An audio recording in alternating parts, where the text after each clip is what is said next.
necesidades. Gracias, bendito Padre. En el nombre de Jesús. Amén, amén y amén. Muy bien, familia. La palabra de Dios es muy clara. Hoy vamos a estar viendo algunos versículos sobre la oración. Y dice la palabra que nosotros tenemos que aprender a descansar en el Señor. Tenemos que aprender a entregar las cargas. Dice Filipenses 4 que por nada debemos de estar afanados, por nada debemos de estar preocupados, que antes tenemos que presentar nuestras peticiones. Dice Filipenses 4:6, más bien oren y pídanle a Dios todo lo que necesiten y sean agradecidos. Y dice que la respuesta a esa oración, a esa acción de confianza hacia Dios, va a traer confianza a nuestro corazón. Y hoy vamos a ver cómo nuestra oración puede ser eficaz. Hoy vamos a ver cómo nuestra oración es una oración poderosa, una oración que abre puertas y ventanas en el nombre de Jesús. Amén. Hay una escritura en Lucas capítulo 11, verso 1. Cuando el Señor Jesucristo, Él salía a compartir el Evangelio, y en una ocasión los discípulos se le acercaron y en Lucas 11:1 le pidieron a Jesús que los enseñara a orar. Y dice, aconteció que estaba Jesús orando en un lugar, y cuando terminó, uno de sus discípulos le dijo, Señor, enséñanos a orar, como también Juan enseñó a sus discípulos.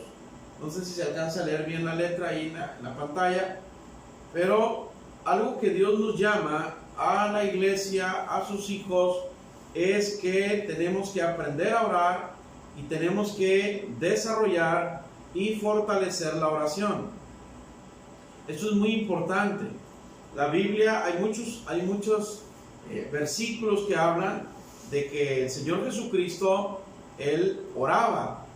Y si Él oraba, imagínate nosotros, con mayor razón, que somos imperfectos, necesitamos clamar a Dios. Dice en Juan capítulo 5, verso 19, Jesús les dijo, les aseguro que yo, el Hijo de Dios, no puedo hacer nada por mi propia cuenta, solo hago lo que veo que hace Dios, mi Padre. Entonces, hemos visto anteriormente cómo la oración es un diálogo con Dios, pero a través de ese diálogo expresamos nuestro amor, nuestra gratitud, nuestras necesidades. Y lo que estamos viendo en estos versículos es que nuestro Señor Jesucristo, Él constantemente estaba orando al Padre.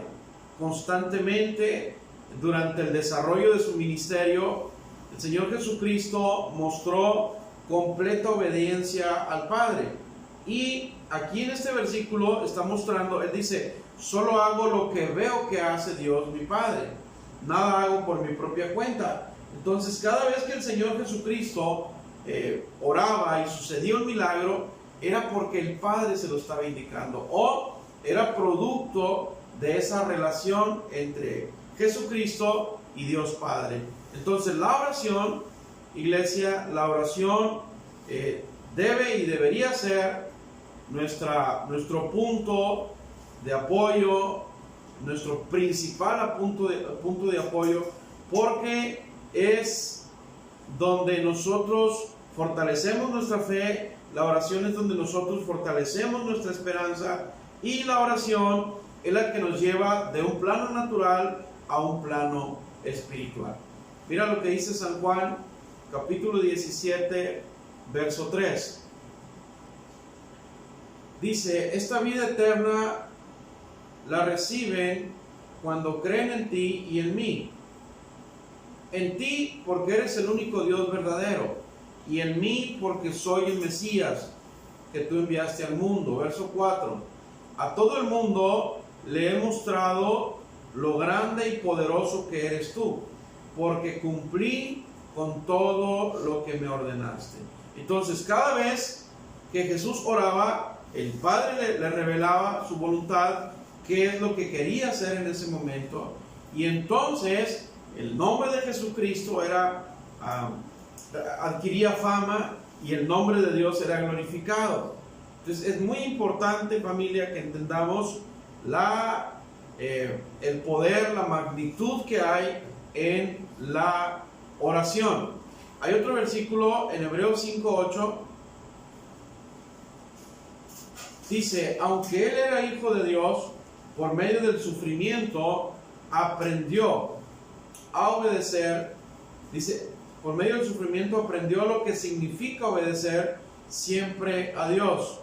Dice, así una vez que Cristo hizo todo lo que Dios le mandó, se convirtió en el Salvador que da vida eterna a todos los que le obedecen. Entonces, el llamado de Dios aquí es que debemos velar, debemos de obrar, debemos de orar, como si cada día fuera el último que se nos concediera. Es decir, tenemos que estar alerta, tenemos que estar en comunión. ¿Por qué? Porque dice la Biblia que así como el ladrón llega en la noche y nadie lo espera, así será la venida del Señor Jesucristo. Por eso tenemos que estar orando, tenemos que estar velando, tenemos que estar sobrios, ¿sí? Entonces es nuestra única seguridad la oración, que consiste en realizar nuestro trabajo como hijos de Dios, a como la vida nos va presentando la oportunidad de bendecir a alguien o de recibir una bendición de parte de Dios.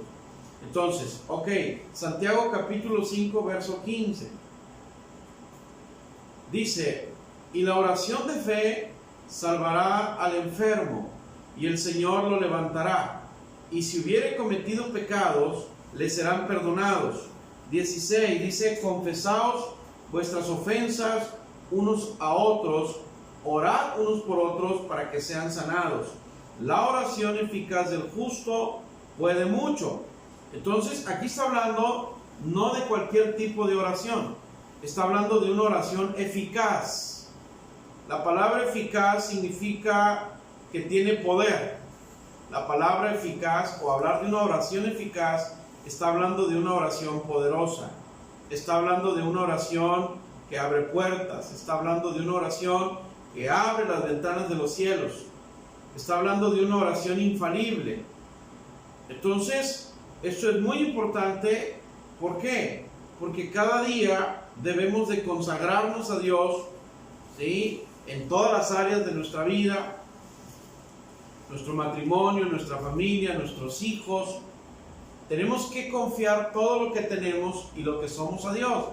No podemos estar relajados en el sentido de que, tiempo es lo que sobra, etcétera, etcétera. No podemos confiarnos en los tiempos, no podemos confiarnos en los meses, en los años, porque nada de lo que está en la vida nos pertenece. Tenemos que recordar todos los días que todo lo que tenemos es una herencia de Dios. Amén. ¿Es una qué? Es una herencia de Dios. La vida no nos pertenece, el cuerpo no nos pertenece, la familia, la esposa, el esposo, los hijos no nos pertenece. Todo es una herencia de Dios y un día vamos a dar cuenta por ella. Entonces tenemos que estar reforzando nuestra capacidad a través de la oración. ¿Por qué? Porque la oración es esa guía, la oración es esa herramienta poderosa que nos mantiene en una correcta relación con Dios. La oración nos mantiene preparados para cuando el Señor venga. Si tú te acuerdas, lo vamos a ver más adelante, pero está la parábola de las 10 vírgenes y 5 vírgenes, todas estaban esperando al novio, pero 5 fueron y compraron aceite para sus lámparas, ¿sí? Otras 5 dijeron, no, más adelante habrá tiempo de ir. Esa noche llegó el novio, las 5 vírgenes prudentes que tenían aceite en su lámpara, ellas recibieron al novio, pero las otras 5 imprudentes que no compraron aceite, no pudieron recibir al novio, no pudieron ver la oportunidad. Entonces, luego voy a explicar más profundamente esto, pero la Biblia nos habla de estar orando, de estar velando, de estar alertas. He ahí la necesidad de la oración. ¿Ven? Entonces, la oración es y debería ser el arma principal de la iglesia. ¿Qué es la oración? El arma principal de una iglesia viva, de una iglesia poderosa. Hechos capítulo 6, verso 4 dice: y nosotros persistiremos en la oración y en el ministerio de la palabra. Amén. Nosotros persistiremos en la oración y en el ministerio de la palabra. Entonces, persistir, perseverar, es estar en constante oración. Amén. Tenemos que persistir en la oración. ¿Cuánto tiempo hay que orar? El que sea necesario. Orar siempre, dice la palabra. Número 2, la necesidad de la oración es porque la oración forma parte del plan de Dios. Amén. Dice la palabra en 1 Timoteo capítulo 2, verso 1. Dice: exhorto ante todo a que se hagan rogativas, oraciones, peticiones y acciones de gracias por todos los hombres, por los reyes y por todos los que están en eminencia, para que vivamos quieta y reposadamente en toda piedad y honestidad. Luego dice el verso 8: quiero pues que los hombres oren en todo lugar, levantando manos santas, sin ira y sin contienda. Amén. Entonces, ojo, la oración no es cuando tenga o no tenga ganas.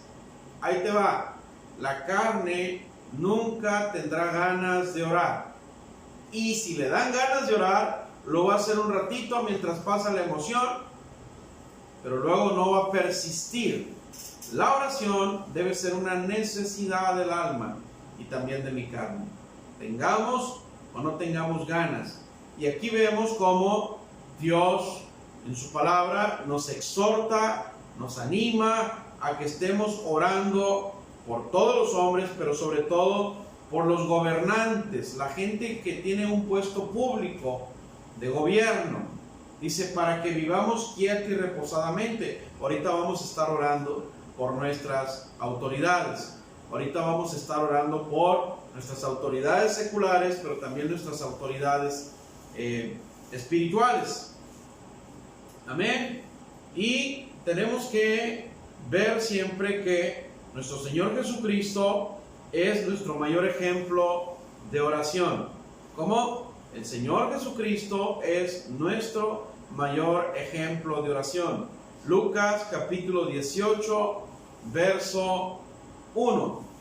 Dice: también le refirió Jesús una parábola sobre la necesidad de orar nada más los domingos. Amén. No diga amén. La necesidad de orar nada más los miércoles. Amén. No diga amén.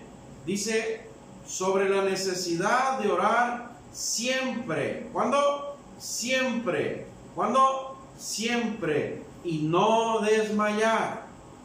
Entonces, si para el Señor Jesús era importante orar siempre sin desmayar, imagínate para nosotros. ¿Cuánto hace que no tienes una oración fervorosa, una oración apasionada, una oración que rompe las barreras y los límites? Es muy importante esto, iglesia. Y número 2, mucha gente pregunta: pastor, ¿cómo se debe orar? ¿Cómo debo de orar? Enséñenos a orar. Y cuando el Señor Jesús, cuando Él les pidieron que enseñara a orar a los discípulos, Él les dejó el modelo del Padre Nuestro.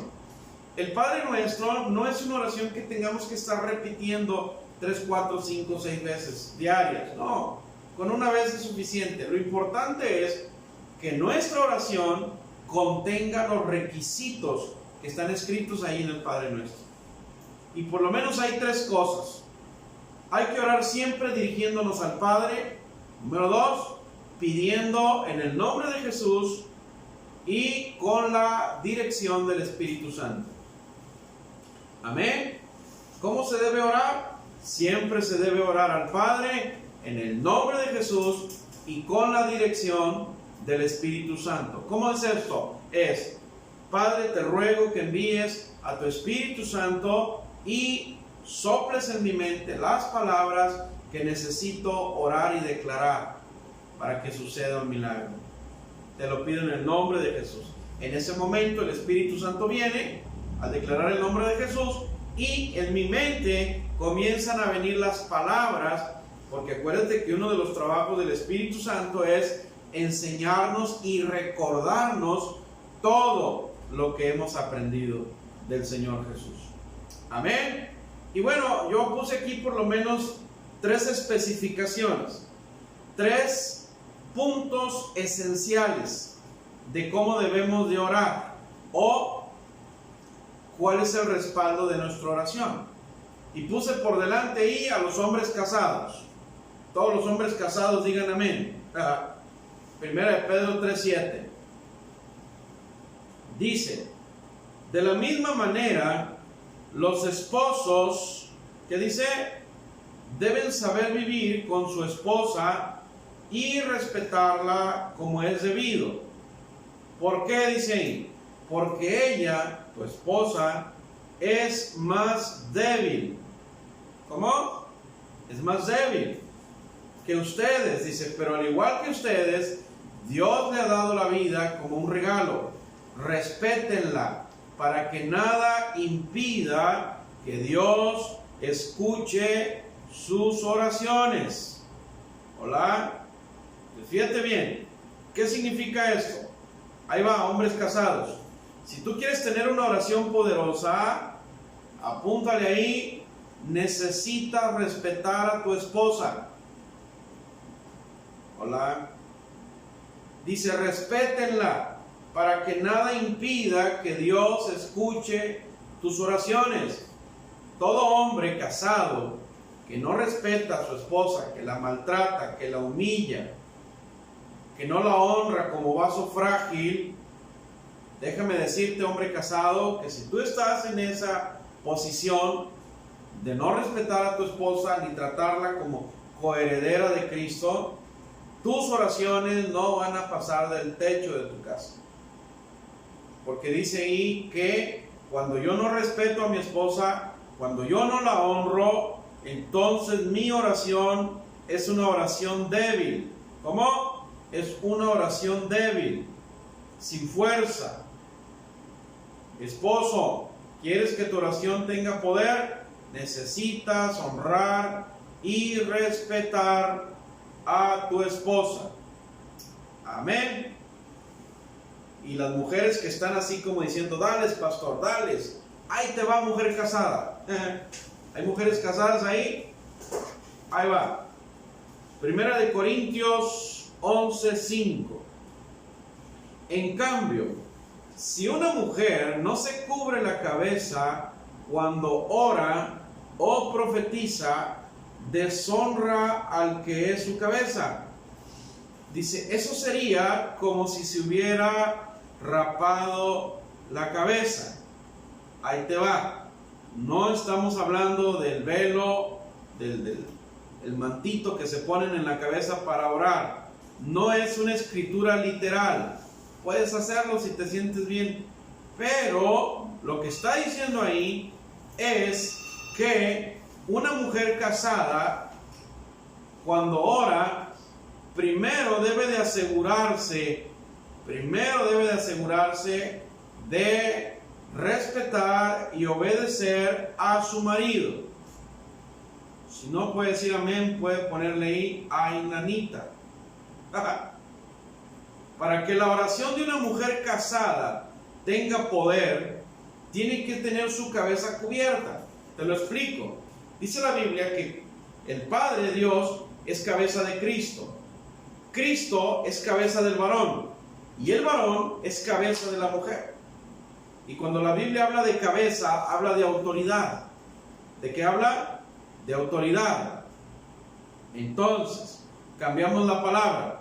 El Padre Dios es autoridad de Cristo, Cristo es autoridad del varón, el varón es autoridad de la mujer. Y cuando habla de que la mujer al orar debe tener su cabeza cubierta, es que debe ser una mujer que obedece y respeta a su esposo. Está bajo la autoridad de su esposo. Amén. ¿Por qué? Porque los ángeles y también los demonios, que son ángeles caídos, van a ver si hay señal de autoridad en la mujer. Si es una mujer sumisa, si es una mujer que está bajo autoridad de su esposo, si no es una mujer Juana Gallos, si no es una mujer que tiene el espíritu de Toña Machetes, ¿sí? Y si una mujer es sumisa, obediente a su esposo, conforme a la voluntad de Dios, su oración será una oración poderosa. Amén. Y número 3, la oración de los solteros. Hablo de los solteros. Si usted quiere bendición, dice Efesios 6:1, hijos, obedezcan a sus padres como lo manda el Señor, porque esto es justo. Respeta a tu papá y a tu mamá. Ese es el primer mandamiento que está acompañado por una promesa. Así te irá bien en todo y tendrás una larga vida en la tierra. Amén. ¿Qué está diciendo ahí? Que la oración de un hombre o una mujer soltera o la respuesta de Dios de bendición para ellos, necesita ese hombre, esa mujer soltera, honrar a sus padres. Cuando honra a sus padres, ese hombre, esa mujer casada, soltera, está honrando a sus padres, dice que todo lo que haga le saldrá bien y vivirá muchos años.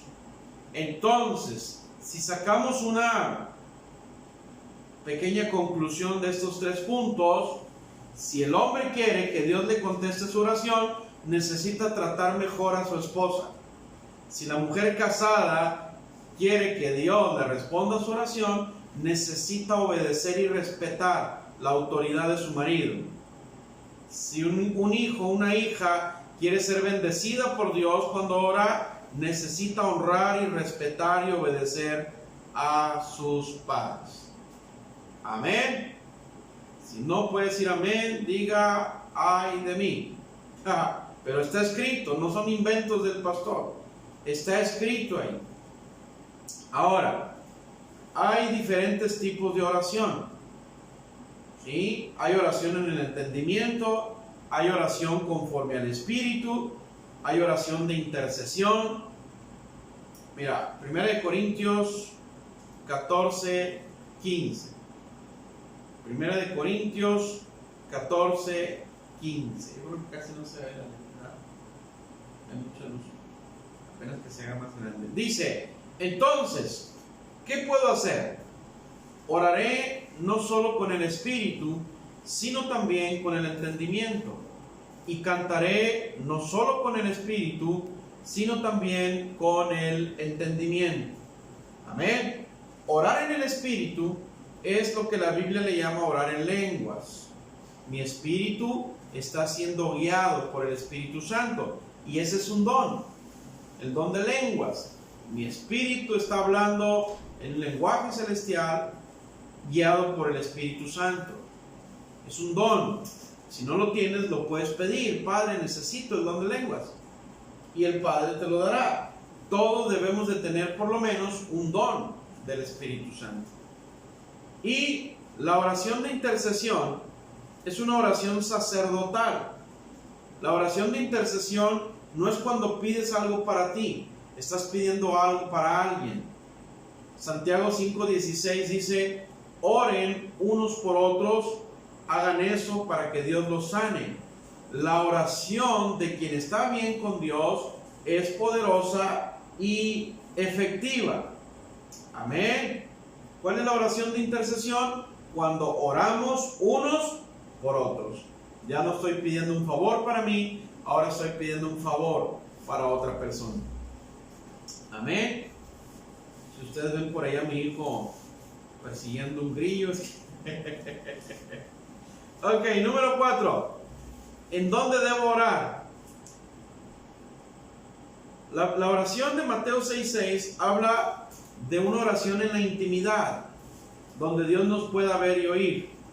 Mateo 6:6 dice: pero tú cuando ores, entra a tu cuarto, cierra la puerta y habla con tu Padre. Así recibirás recompensa de tu Padre, porque Él ve todo lo que se hace en secreto. Amén. Entonces, primeramente, está hablando de una oración íntima con Dios. Entra a tu cuarto, cierra la puerta y pon un letrero ahí: no interrumpir, estoy orando. Amén. Eso habla de una intimidad con Dios. Y dice: y así recibirás recompensa de tu Padre, porque Él ve todo lo que se hace en secreto. ¿Dónde debemos de orar? En intimidad, en un lugar donde Él y yo estemos a solas. Número 2, orar en todo lugar. Hechos capítulo 2, verso 42. Dice: ellos estaban dedicados a aprender lo que los apóstoles enseñaban, compartían lo que tenían, comían y oraban juntos. ¿Cómo? Oraban juntos. Entonces, no hay un lugar específico donde tenemos que orar. En el Antiguo Testamento era el lugar santísimo, nada más una persona podía entrar. Nuevo Testamento, donde tú declares el nombre de Jesús, ahí se revela el altar espiritual, donde usted y yo podemos orar en todo lugar y en todo momento, esté quien esté. Amén. Usted va a orar por los alimentos, dar gracias por los alimentos. Usted puede ir orando, manejando, en el camión, trabajando. Dice: en todo lugar podemos orar. Hablamos ya de una oración íntima, personal. Ahora hablamos de una oración en todo lugar. Y hay otro tercer tipo de oración, que es la oración en acuerdo. Mateo 18:19 dice: en otras palabras, si dos de ustedes en la tierra se ponen de acuerdo en pedir algo, pueden orar por eso. Mi Padre que está en el cielo se lo dará. Porque donde se reúnen 2 o 3 en mi nombre, yo estoy ahí en medio de ellos. Amén. Entonces, la oración en acuerdo es cuando 2 o más personas se ponen de acuerdo en particular, en algo en particular, y le piden a Dios por ellos, por los suyos. Y dice la Biblia que esto es poderoso y es eficaz, si 2 o más se ponen de acuerdo. Amén. Gloria al Señor. Otra pregunta: ¿cuándo debemos orar? En todo tiempo. Efesios 6:18. Orando en todo tiempo, con toda oración y súplica en el Espíritu, y velando en ello con toda perseverancia y súplica por todos los santos. ¿Cuándo? Orando en todo tiempo. Cuando tú estás entrenado en la oración y es algo que es parte de tu vida, hasta dormido vas a estar orando. Tu mujer o tu esposo te va a ver que estás dormido y que estás orando, intercediendo. ¿Por qué? Porque la oración se tiene que convertir en algo que es parte de mi vida. Amén. ¿Cuándo más debemos de orar? Cuando estemos en una posición de éxito, cuando nos vaya bien. Lucas 5:15. Jesús se hacía cada vez más famoso. Mucha gente se reunía para escuchar su mensaje y otros venían para que Él los sanara. Pero Jesús siempre buscaba un lugar para estar solo y orar. ¿Qué significa esto? Que Jesús era un hombre exitoso y famoso, y eso no le robaba el tiempo para apartarse él solo y orar a solas con Dios. Por más bien que te esté yendo, por más rodeado de gente que estés, debes de buscar un lugar aparte, tú y el Señor a solas. Amén. ¿Cuándo más tenemos que orar? Cuando vengan las pruebas, los problemas. Hechos 4:29. Dice: ahora, Señor, escucha sus amenazas y ayúdanos a nosotros, que somos tus siervos, a anunciar tu mensaje con valentía. Al mismo tiempo, extiende tu mano para sanar a los enfermos y realizar señales milagrosas por el poder de tu santo siervo Jesús. Cuando los creyentes terminaron de orar, el lugar donde estaban reunidos tembló y fueron llenos todos del Espíritu Santo y siguieron anunciando valientemente el mensaje de Dios. Aquí habla de cristianos que estaban siendo amenazados, atemorizados, los estaban intimidando con amenazas, pero aún así ellos, con todas las amenazas, se disponían a orar. Y dice que el Espíritu Santo vino sobre ellos, el lugar donde estaban tembló y siguieron anunciando valientemente el mensaje de Dios. No importa si estás en una posición de éxito, apártate a orar. Si estás en una posición de pruebas y amenazas, apártate a orar. Amén. ¿Por qué más debo de orar? Para pedir dirección. Hechos 1:23. Y señalaron a dos, a José llamado Barsabás, que tenía por sobrenombre Justo, y a Matías. Y orando dijeron: Señor, tú que conoces los corazones de todos, muestra cuál de estos dos has escogido para que tome la parte de ese ministerio y apostolado, de que cayó Judas por transgresión para irse a su propio lugar. Ok, es cuando oraron a Dios para que Dios le diera dirección a quién tenían que elegir en lugar de Judas, al que traicionó a Jesús. Entonces la oración también nos da dirección. Amén. Y termino con esto: los beneficios de la oración. El primer beneficio es que Dios nos da un espíritu de sabiduría y de conocimiento. Efesios 1:16. No ceso de dar gracias por vosotros, haciendo memoria de vosotros en mis oraciones, para que el Dios de nuestro Señor Jesucristo, el Padre de gloria, les dé espíritu de sabiduría y de revelación en el conocimiento de Él. Amén. Número 2, cuando oramos recibimos fuerza interior. Efesios 3:15. Por eso me arrodillo para orar ante el Padre, de quien toda familia en el cielo y en la tierra recibe su verdadero nombre. A Él le pido que en su infinita grandeza les conceda a ustedes fortaleza interior a través del Espíritu Santo. Amén. La oración trae fortaleza interior. La oración también es un medio por el cual Dios nos da a conocer su voluntad, porque nos mantiene en sensibilidad al Espíritu, aprendemos a oír su voz. La oración cambia nuestra manera de pensar y de actuar. Amén, nos hace dignos de estar con Él. Lucas 21:36. Por eso siempre deben de estar alertas, pidan fuerza para poder resistir cuando se enfrenten a todo esto que ocurrirá, y así poder presentarse ante el Hijo del Hombre aprobados. Amén. Vamos a alabar y adorar al Señor para orar por las peticiones. Entonces, como escogidos de Dios, debemos de educar nuestra mente, creer en la palabra, estar orando constantemente. Es muy imposible vencer ante las pruebas si no nos mantenemos en oración, apegados a nuestro Creador día a día. Entonces tenemos que ser constantes en la oración, no desmayemos, porque el día de la venida de nuestro Creador se acerca. Amén.